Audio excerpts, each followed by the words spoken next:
Assalamualaikum warahmatullahi wabarakatuh. Perkenalkan, nama saya Martua Sibuan, Prodi Vokasional Informatika Semester 4A, MPN 2015-0043, mata kuliah Rekayasa Perangkat Lunak. Di sini saya akan menjelaskan proses-proses perangkat lunak. Proses perangkat lunak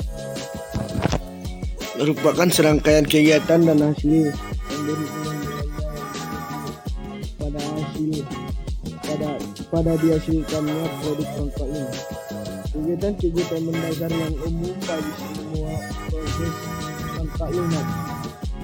Yang pertama, spesifikasi perangkat lunak. Yang kedua, pengembangan atau perancangan dan implementasi perangkat lunak. Yang ketiga, validasi perangkat lunak. Dan keempat, evolusi perangkat lunak.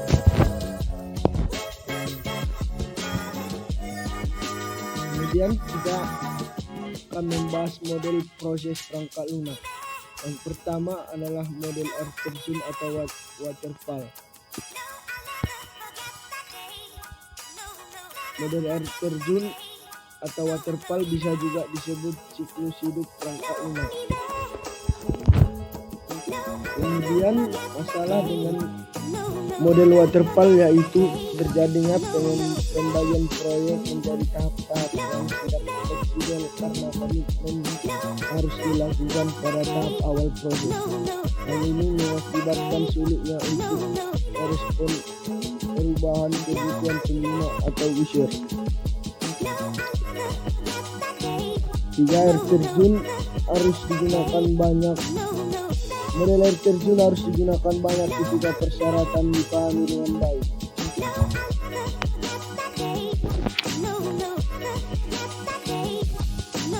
Kedua, pengembangan evolusioner.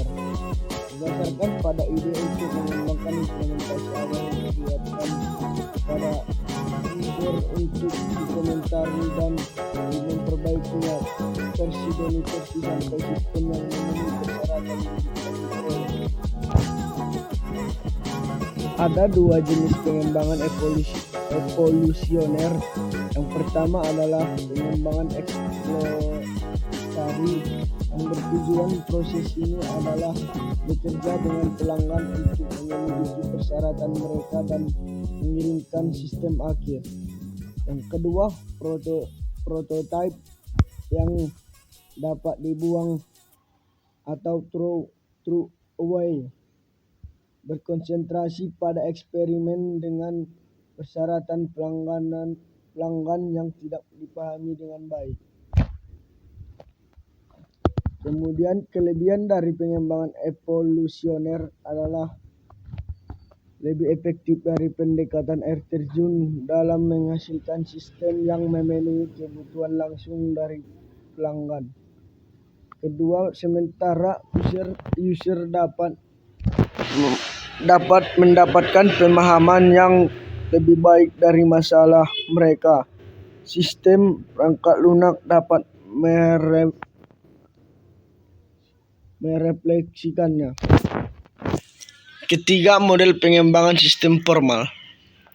Proses pengembangan perangkat lunak didasarkan pada transformasi matematis dari spesifikasi sistem menjadi program yang dapat dijalankan.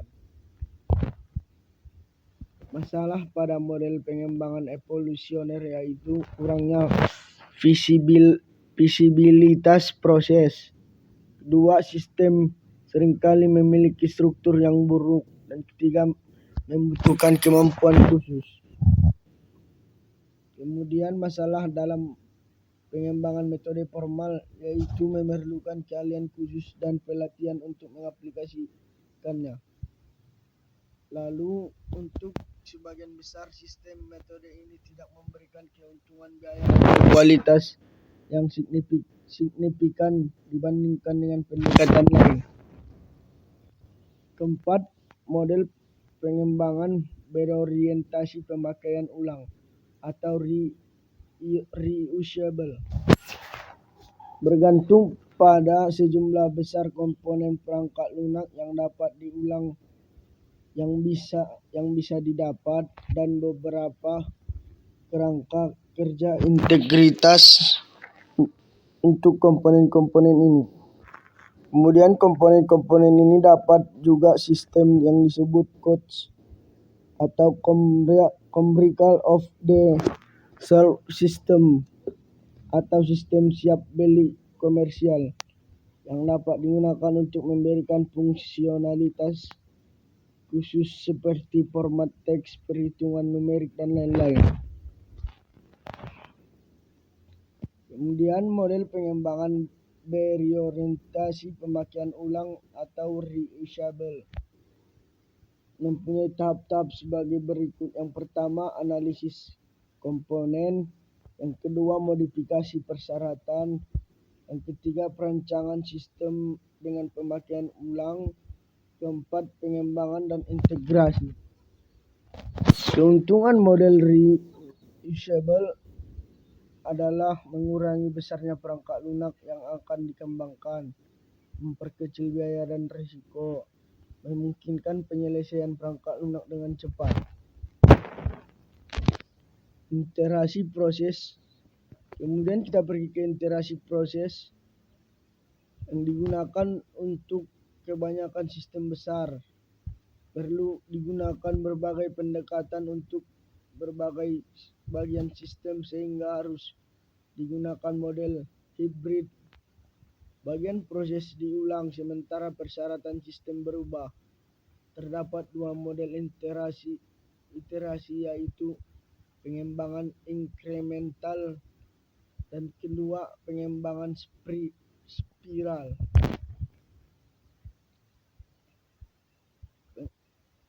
Pengembangan inkremental. Yaitu pengembangan sistem berdasarkan model sistem yang dipecah sehingga model pengembangannya secara inkremental atau bertahap. Kemudian membutuhkan penggunaan diprioritaskan dan prioritas tertinggi dimasukkan dalam awal inkremen. Penjelasan model inkremen Fessman yaitu dikombinasikan lewat elemen-elemen dari waterfall dengan sifat iterasi atau perulangan,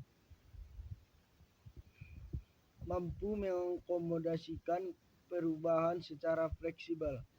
Produk dihasilkan pada inkremen pertama bukanlah prototipe, tapi produk yang sudah bisa berfungsi dengan spesifikasi dasar. Kemudian kedua, spiral model. Setiap loop mewakili satu fase dari software proses. Kemudian loop paling dalam berfokus pada kelayakan dari sistem. Loop selanjutnya tentang definisi dari kebutuhan. Loop berikutnya berkaitan dengan desain sistem dan seterusnya.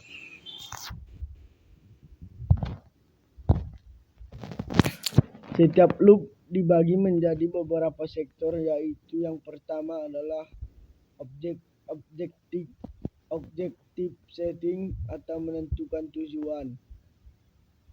Menentukan tujuan dari fase yang ditentukan. Yang kedua, risk assessment and reduction atau penanganan dan pengurangan risiko. Setiap risiko dianalisis secara detail pada sektor ini. Yang ketiga adalah development and validation atau penggunaan dan pengujian. Setelah evaluasi risiko, maka model pengembangan sistem dipilih. Misalnya, jika risiko user interface dominan, maka membuat prototipe user interface. 4. Planning atau proyek dievaluasi atau ditinjau ulang dan diputuskan teruskan pada fase loop selanjutnya atau tidak. RID atau Rapid Application Development. RID adalah model proses pembangunan PL atau PL yang incremental. RID menekankan pada siklus pembangunan yang pendek dan singkat. RID mengadopsi waterfall dan pembangunan dalam waktu singkat dicapai dengan menerapkan komponen based construction. Waktu yang singkat adalah batasan yang penting untuk model ini. Kelemahan model ini yaitu tidak cocok untuk proyek skala besar. Proyek bisa gagal karena waktu yang disepakati tidak dipenuhi. Sistem yang tidak bisa dimodularasi tidak cocok untuk model ini. Risiko teknis yang tidak juga kurang cocok model ini. Prototyping model. Kadang-kadang klien hanya memberikan beberapa kebutuhan umum software tanpa detail input proses atau detail output. Di lain waktu mungkin di mana tim pembangunan atau developer tidak yakin terhadap efisiensi dari algoritma yang digunakan, tingkat adaptasi terhadap sistem operasi atau rancangan from user interface. Proses pada model prototyping yang bisa dijelaskan sebagai berikut. Pengumpulan kebutuhan perancangan, kemudian evaluasi prototype, kemudian perulangan ketika proses ini berlangsung sehingga semua kebutuhan terpenuhi.